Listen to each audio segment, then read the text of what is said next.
A thunderhead sprawled across the noon sky, stealing the light of day and casting the floodplains of Zalpa in gloom. The storm clouds crackled and flickered with patches of purple and green, and a gravelly boom from the skies unleashed a deluge of chill rain.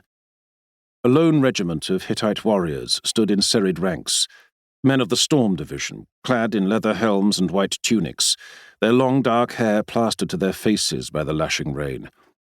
They held their spears with pale knuckles, their eyes peering over the rims of their dark hide shields, watching the muddy ridge a danner ahead, thinking of what lay beyond, what was coming for them.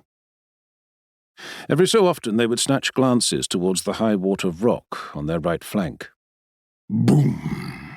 The thunder pealed in time with a jagged thorn of lightning that illuminated the lone figure up there, their general. A young man of just 21 summers, draped in a green cloak and a bronze-scale jacket, crouched on one knee like a waiting sprinter.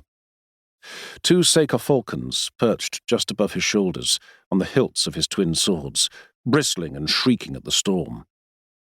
His long dark hair was gathered into a tail that sprouted from his crown and hung down his back. Droplets of rainwater rolled down his vulpine face as his odd eyes, the right one hazel and the left one smoke-grey, combed the mire and the ridge ahead. In the fading flash of lightning, some men could see his lips moving silently, but none were sure to whom the words were addressed.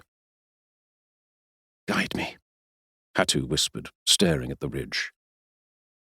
After a peace of some 5 years, the fierce Kaskan mountain men had risen again. Hittite forts had been razed to dust and villages burnt to ash in a campaign of plunder that had ignited last autumn. This was the Hittite reaction. A mere 1,000 men, standing in an open field like saplings awaiting a storm. I swore to do all I could to prevent another war, to defy the Goddess Ishtar and her prophecy. Yet here I stand on the cusp of battle. So tell me this is right. He longed for Karunta One-Eye, his old military mentor, to be here to answer, to steer him. But the legendary general was 6 years dead. Yet Karunta had bestowed an incredible wealth of martial wisdom upon him. So much so that now, when Hattu dug deep into his memories, trawling the past, he could almost predict the great man's reply. You know it is right, else you would not be here. At first it was just words. Then Hattu allowed himself to imagine Karunta standing up on the rocky wart too, the bald, skull-like head, the lone silver braid sprouting from one temple like a scorpion's tail, the frayed patch covering one eye, the bare, teak-hard chest.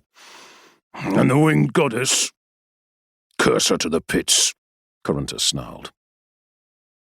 The wind picked up with a howl, driving rain into Hattu's face like icy needles, as if Ishtar was listening.